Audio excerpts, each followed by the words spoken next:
Ok. Hola Ana. Ok, gracias otra vez por estar aquí conmigo.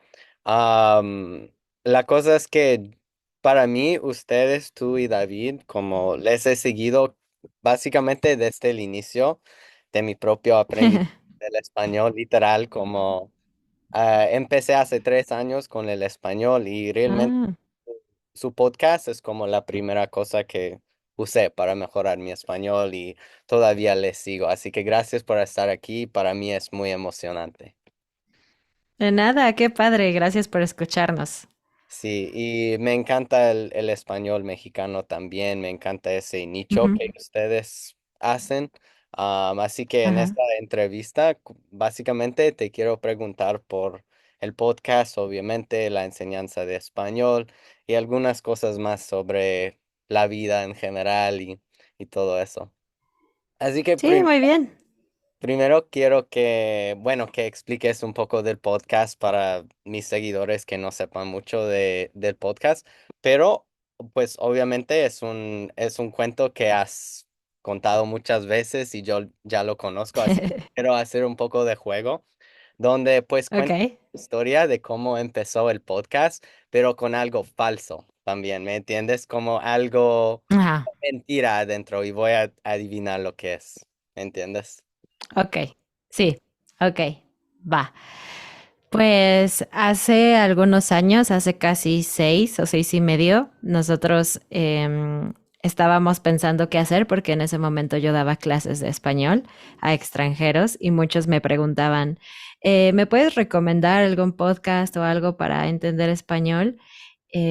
Como mexicano, intermedio, y yo por más que buscaba, solo encontraba cosas para nativos o de lugares como Colombia y España, ¿no? Y ellos me decían, es que no quiero ese acento, quiero acento mexicano. Y les decía, oye, es que todo está súper difícil, no creo que sea posible para ti entenderlo en este nivel. Entonces se me ocurrió la idea y le dije a David, David, ¿crees que podríamos hacer un podcast de español mexicano? Y le expliqué más o menos mi idea, con muchísimo miedo porque yo sentía que era una locura o una tontería que cómo nosotros íbamos a hacer un podcast. Claro. Y él me dijo de inmediato, qué buena idea, vamos. Y entonces lo que hicimos fue que salimos a comprar todo el equipo que necesitábamos y ya empezamos a crear las ideas, los guiones y todo eso, y comenzamos a grabar. Y empezamos a grabar el audio y el video, pero al final nos dio muchos nervios el video y entonces decidimos solo empezar con audio y aún así si nos escuchas pues estábamos muy nerviosos, pero súper emocionados de poder compartir con estudiantes, de sentir que estábamos creando algo interesante para ellos, pero con un nivel como más, menos intimidante, digamos. Ujú. Perfecto, y eso es lo que me atrajo mucho al podcast. De hecho, es que ya hay muchísimos recursos para principiantes y obviamente todo el contenido hecho para nativos es como el contenido avanzado, pero el nicho de hacer contenido para los estudiantes intermedios es lo que me gusta mucho. Pero voy a decir que no escuché una mentira. ¿Había una mentira? No, hubo dos mentiras, ¿Dos de hecho. mentiras? Ok, déjame pensar. Una cosa es que dijiste que compraron todo el equipo necesario. Creo que no, porque yo sé que a Ajá. través del podcast empezaron a como, no sé, avanzar el equipo. Ajá, exactamente. Usamos lo que teníamos, un micrófono de karaoke, de hecho, no era como la gran cosa y nada más. ¿Y cuál es la otra mentira? La otra. Uf, creo que sí fue hace 6 años o menos. Ajá, ajá. No, sí, Eso más no o es menos seis mentira. Ok, años. ok, hace No, seis eso no años. fue la mentira. A ver, hmm, no sé, dime. Te dije que empezamos a grabar video y audio, pero que nos dio nervios y solo hicimos audio. Realmente no, porque no teníamos una cámara de video, entonces solo fue audio desde el inicio. Eso tiene Y sentido. ya como al año más o menos ya dijimos, ok, estamos listos para video, compramos una cámara y ya empezamos con el video podcast. Entonces, por eso ahora nos puedes ver en YouTube o escuchar en plataformas de podcast. Claro, es verdad. ¿Dónde crees que más personas les escuchan? ¿En aplicaciones de podcast o en YouTube? O es difícil. David realmente es el de los datos y de ver en todos lados donde nos escuchan, pero yo creo que en ambos lados es más o menos igual. Pero sí, sí, sí, sí. Hay gente que solo oye el podcast, gente que solo ve el video y gente que hace las dos cosas. Y es como, gracias Claro. por escucharnos. Yo, yo en la mayoría escucho el podcast porque lo hago mientras estoy Ah, haciendo las compras, lo que sea. Am, ah, qué bien. unas veces como me tocó ver los videos porque escuchaba un podcast de ustedes con un invitado o algo y quería ver sus caras, así que fui al canal de YouTube porque ¿cómo se ven? No sé.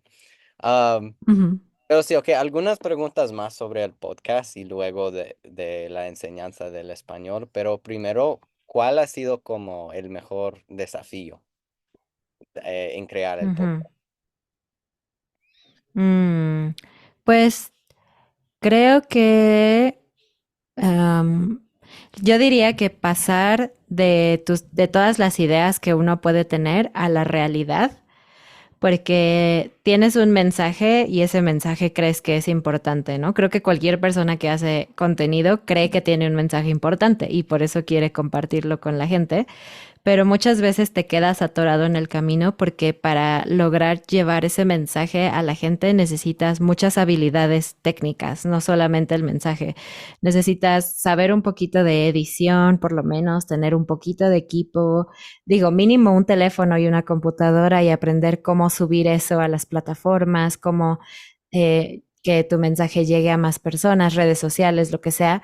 Y muchos de nosotros no tenemos ese conocimiento cuando empezamos. Entonces, a la par de que estás intentando crear contenido y tal vez vivir de eso, ganar dinero de eso, tienes que aprender, invertir tiempo y dinero en equipo, en aprender, etcétera. Y es mucho, es demasiado, pero vale la pena. Entonces, creo que eso ha sido el reto más grande, que lo hemos logrado, gracias a Dios, pero ha sido complicado, sí.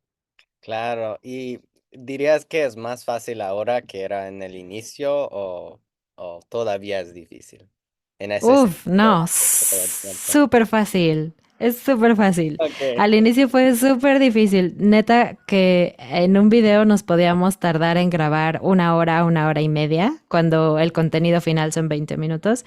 En editar, David se podía tardar más de un día.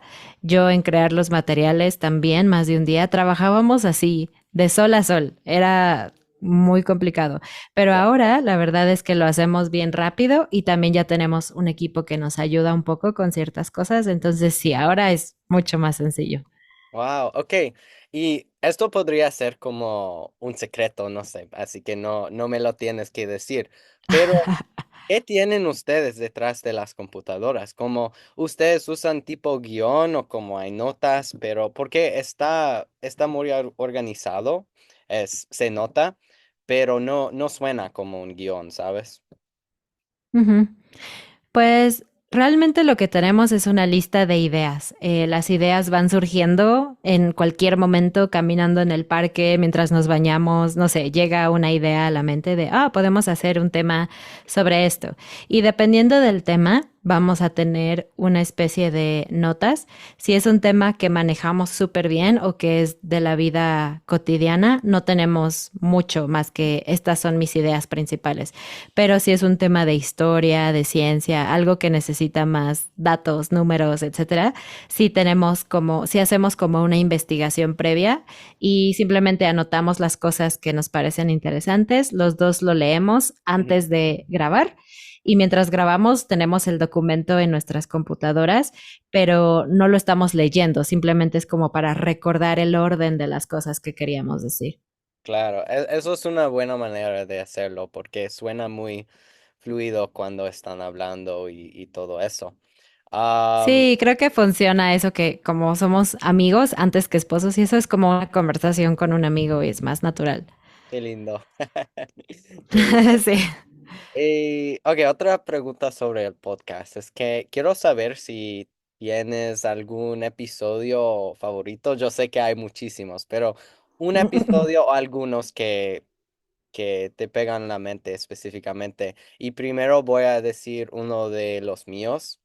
de ustedes Ujú. y es el episodio que hicieron sobre la Malinche.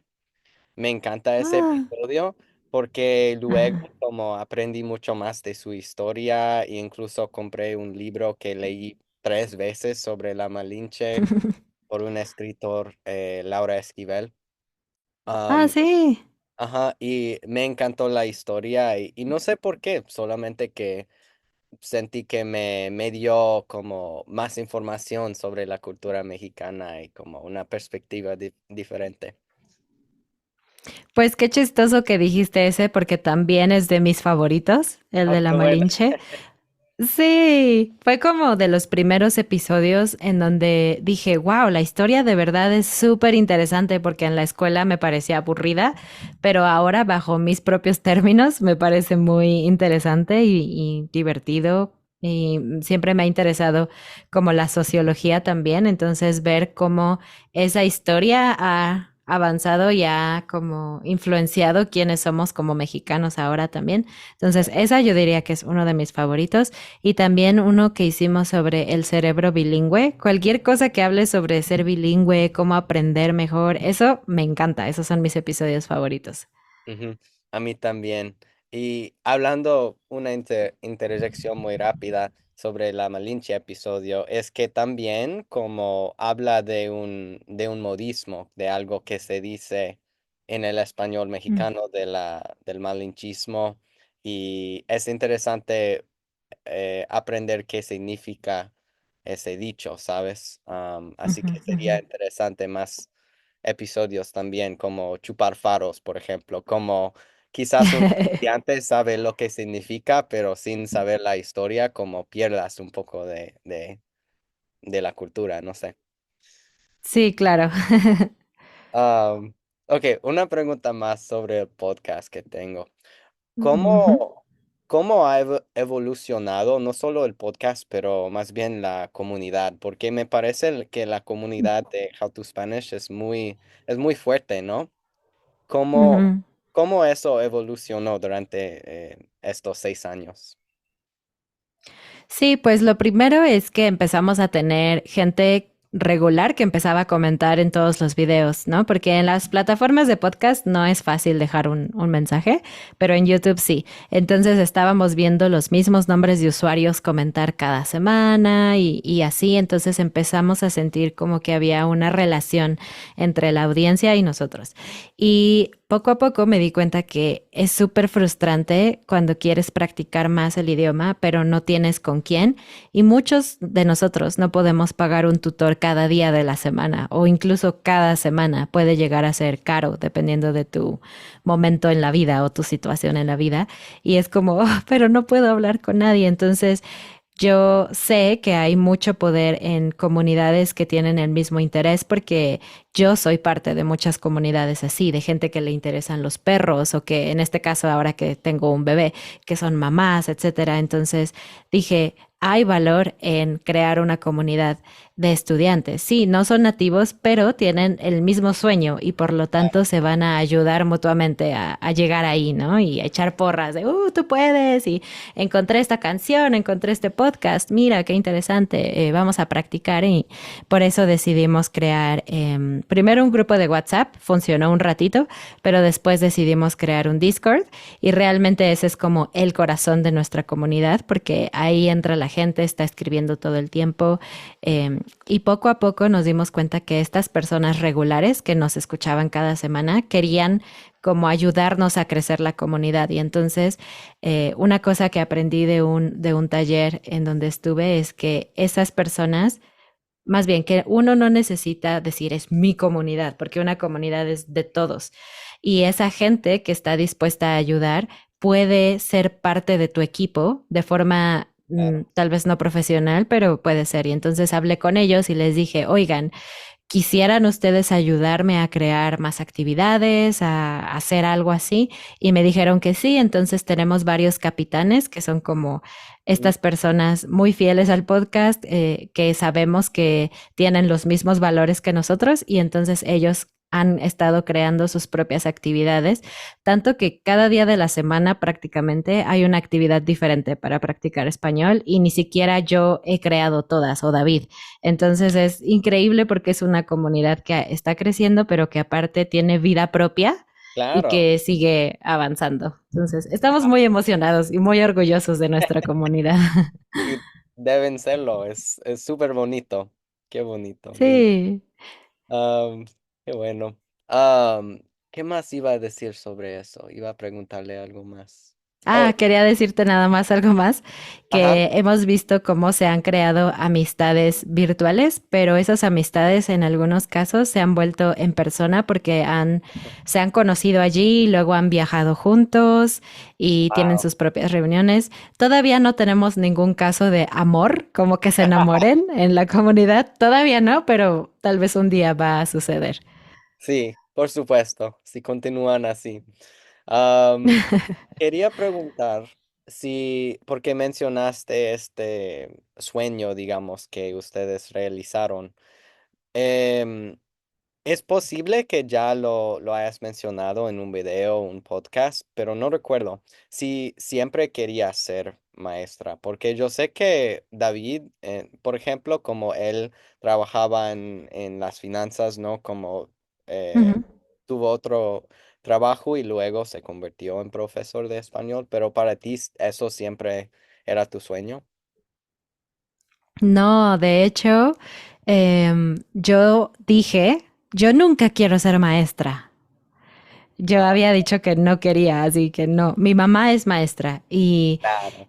en mi mente solo existía este concepto de ser maestro en una escuela y no me gustaba el sistema, ¿no? Como es demasiado trabajo que no, o sea, tienes que llevarte el trabajo a tu casa y muchas cosas. El sistema de escuelas mexicano no me gustaba. Entonces yo decía, no quiero ser maestra.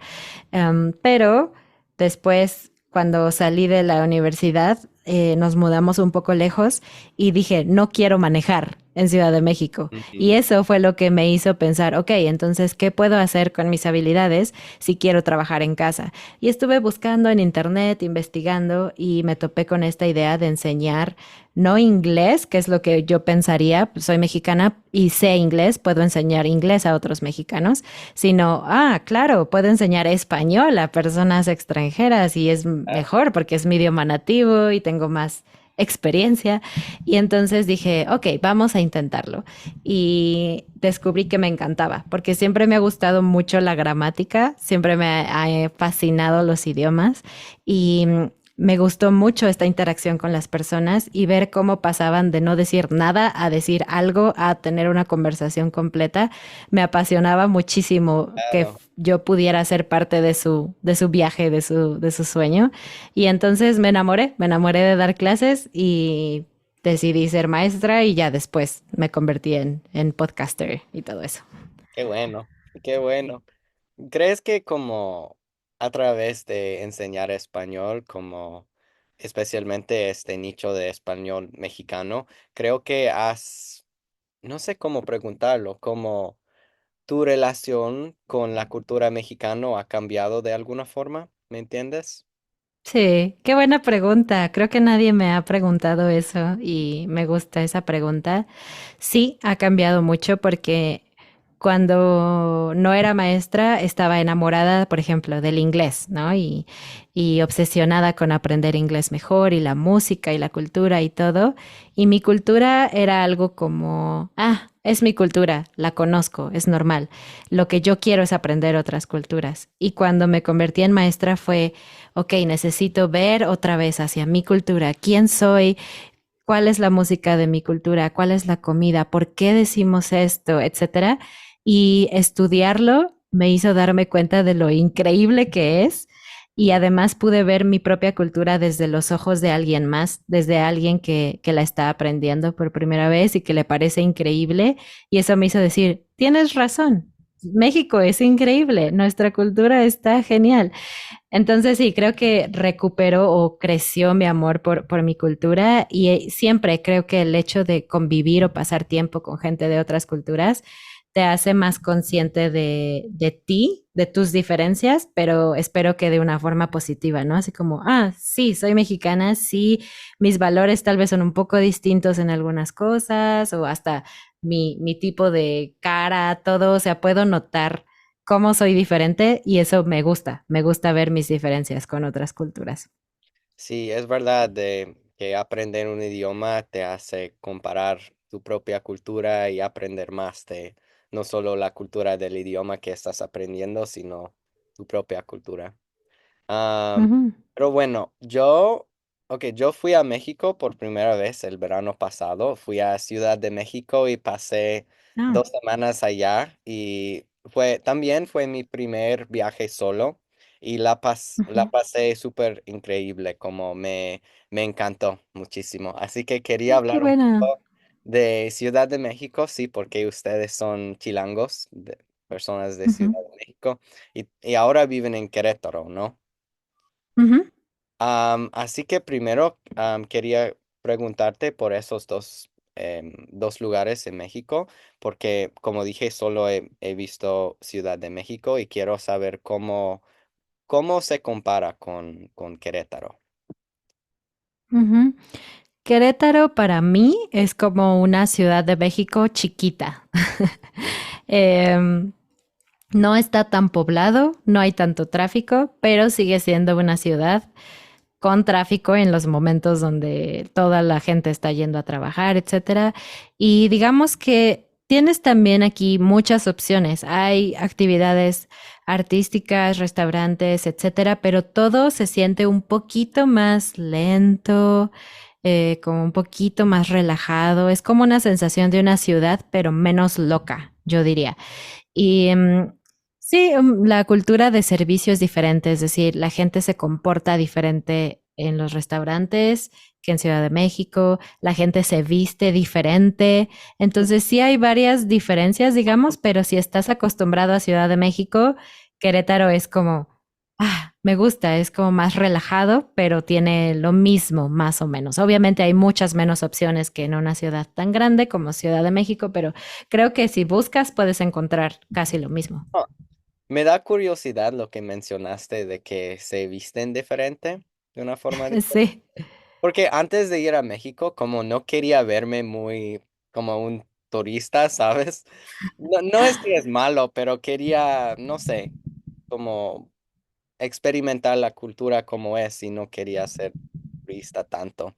Así que como Ujú, veía cosas de cómo se puede no ser tan turista en México. Y algo que leí era que no debes llevar shorts, debes usar pantalones ajá, en Ciudad de México, que todos ajá. llevan jeans, pantalones en México. Así que hice Sí. eso. ¿Es lo mismo en Querétaro o es algo muy de Ciudad de México?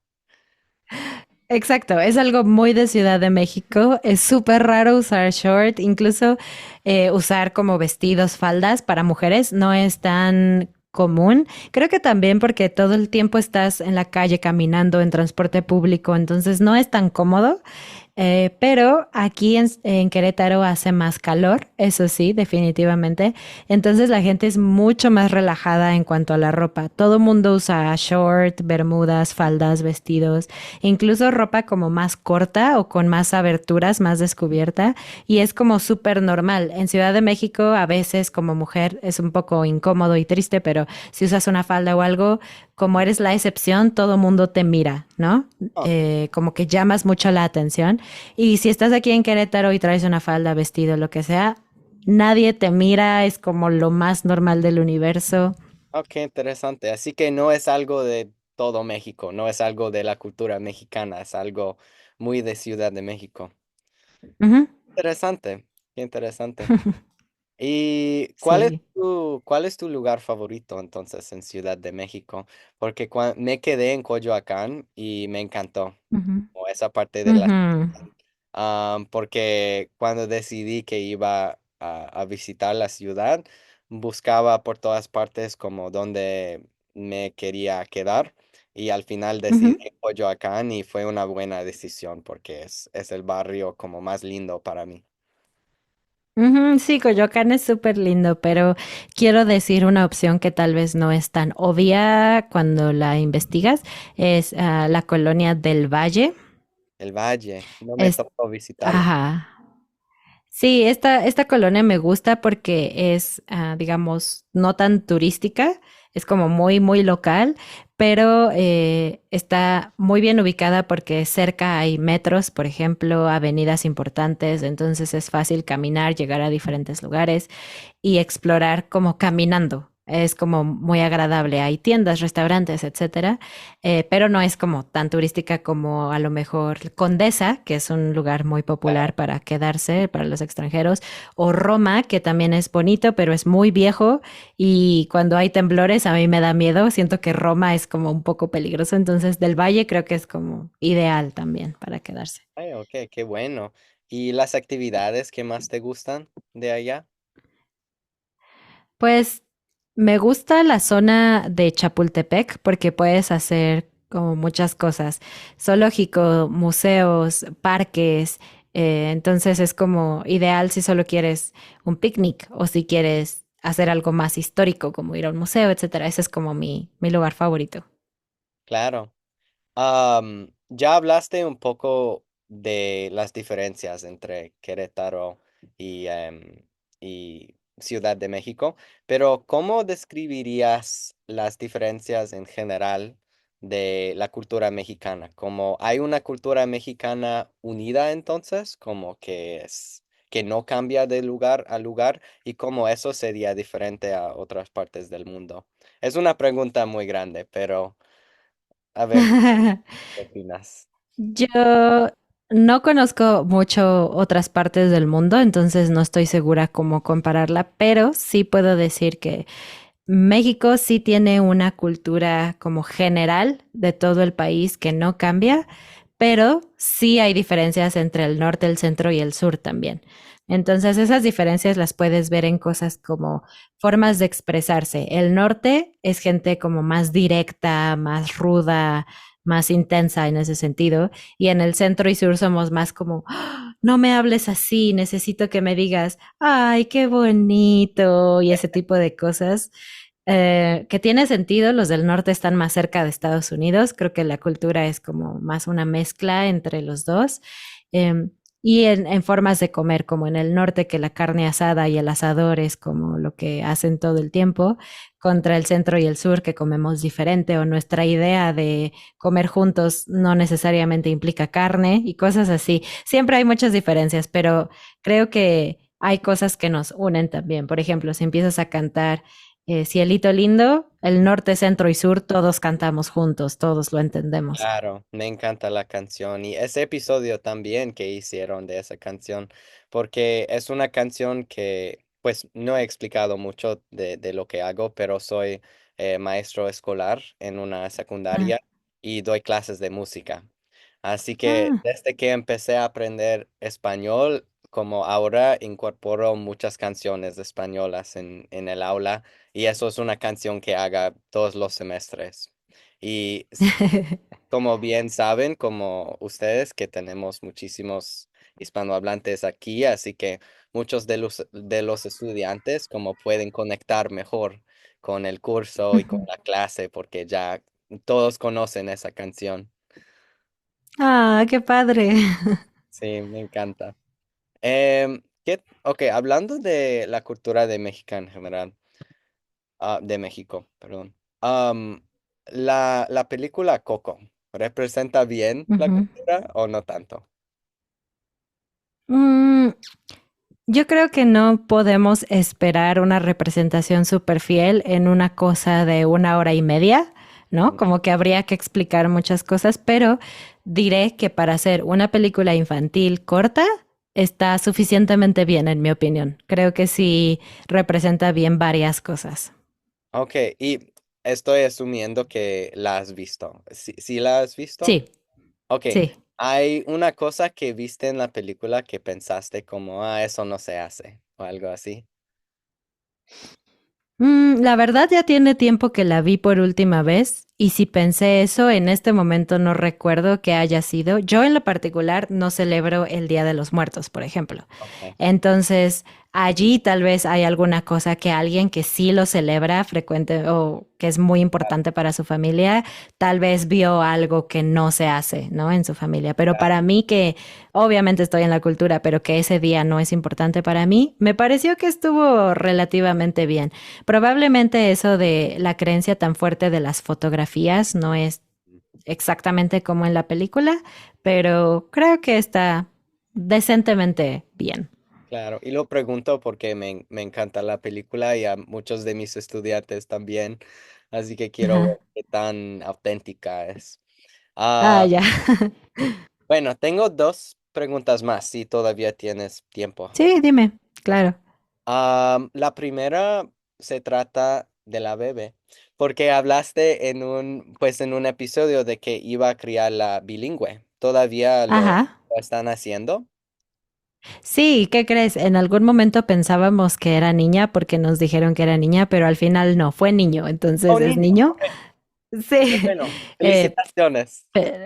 Gracias, sí, muchas gracias. Sí, lo estamos criando bilingüe desde que estaba embarazada. Solo le hablé en inglés y hasta la fecha solo le hablo en inglés todo Wow, el tiempo. Entonces, lo estamos increíble. haciendo, creo que bien, porque actualmente él ya tiene un año, hace unos días cumplió un año y él está empezando a decir palabras y excepto el nombre de su perro, que es español, todo lo demás lo dice en inglés. No dice ninguna palabra en español. Wow, eso es increíble, Ana, porque Sí. muchísimas personas intentan hacerlo, pero lo dejan, ¿sabes? Como es muy Ujú. difícil hacer eso y muy bueno también, porque todos deben ser bilingües, ¿no? Sí, yo también creo eso, pero solo me gustaría darle un consejo a alguien si Claro, está bien, si están haciendo eso como yo. El inglés obviamente no es mi idioma nativo, aunque lo hablo bien.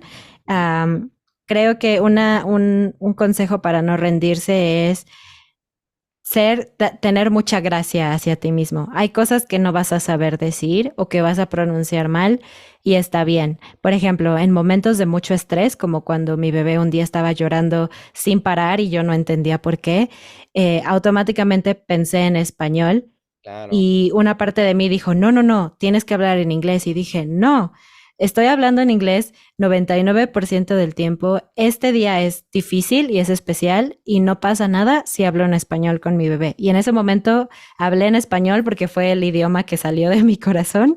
Y ya él se calmó y al siguiente minuto yo empecé a hablar en inglés con él otra vez. Y entonces creo que es no ser tan rígido, ser un poco más flexible, pero siempre volver a tu meta, siempre. Si un día tienes que dejarla por alguna situación, está bien, pero intenta volver a ella el siguiente día. Wow. ¿Y crees que todavía sería posible si David no hablara inglés? Y lo pregunto porque Ujú, seguramente hay personas que quieren hacer lo mismo, pero su pareja no habla español, ¿sabes? Pero quieren enseñarle ujú, español a su hijo. ¿Qué piensas? ujú. Sería mucho más difícil, definitivamente, pero conozco también otra amiga que está justo en esa situación que tú dices. Su esposo no habla nada de español, solo hola, adiós, cosas así.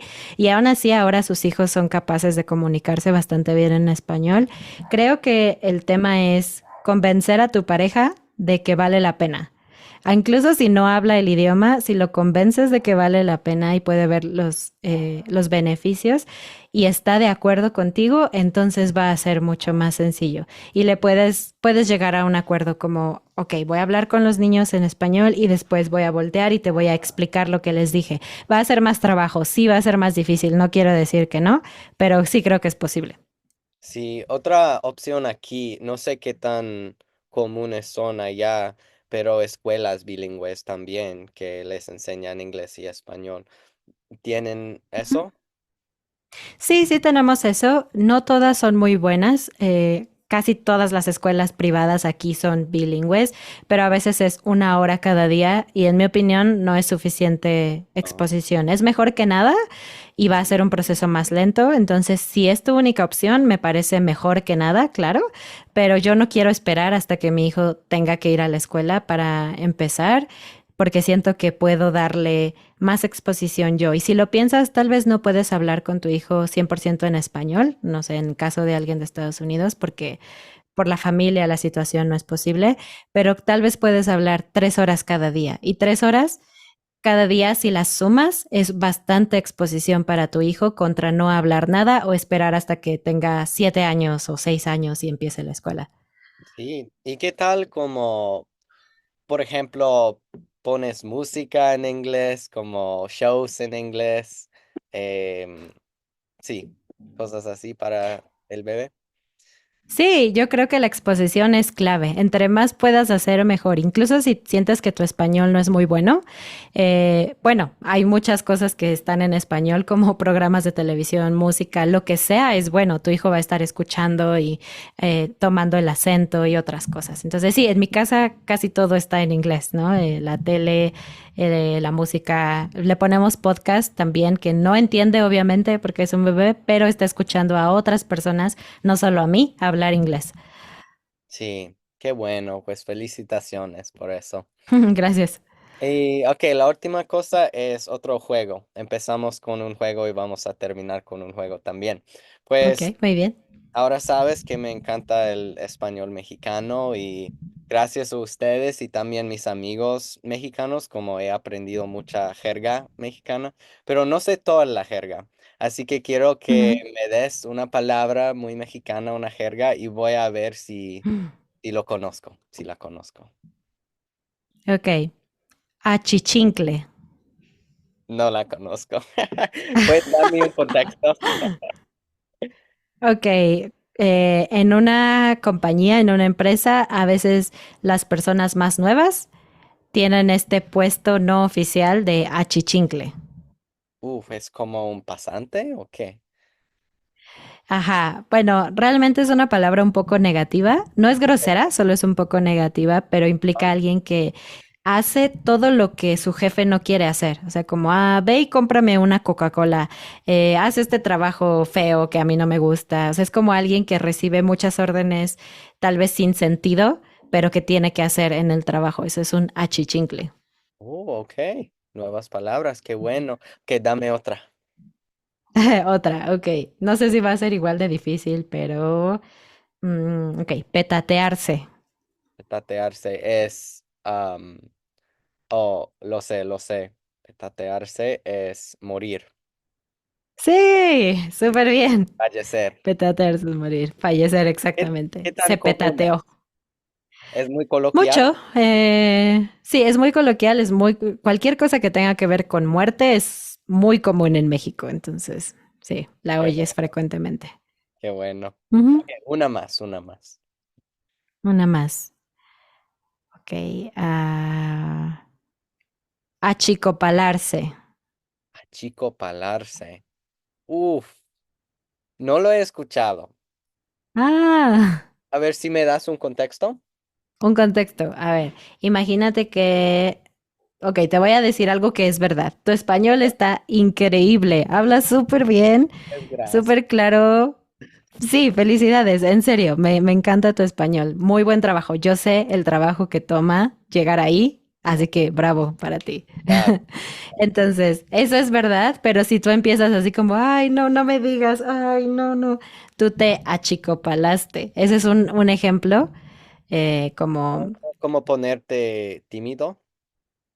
sí, y también, de hecho, más bien, creo que lo voy a corregir. Creo que más bien achicopalarse tiene que ver con sentimientos como de tristeza, como, ok, el mismo ejemplo, te dije todos esos halagos bonitos, te dije que lo hiciste muy bien, pero Ajá. si yo te digo, pero pronunciaste muy mal esta palabra y tú, ay, no, lo hice mal, no sé qué, esa sensación como de que se te rompe el corazón y te pones súper triste es achicopalarse. Entonces yo te podría decir, no te achicopales o más nativo, no te me achicopales. No te pongas triste, no te deprimas, todo Ya bien. veo, ya veo. Pero me encanta el sonido también de la palabra. De mucha de la jerga mexicana tiene ese sonido muy propio, ¿no? Che, che, che. Sí. Ajá. Me encanta, me encanta. Pero bueno, esas son todas las preguntas que tengo. No sé si quieres decir algo más, Ana. No, solamente quiero agradecerte mucho por la oportunidad de compartir contigo, con tu audiencia y otra vez felicidades por tu español. Gracias.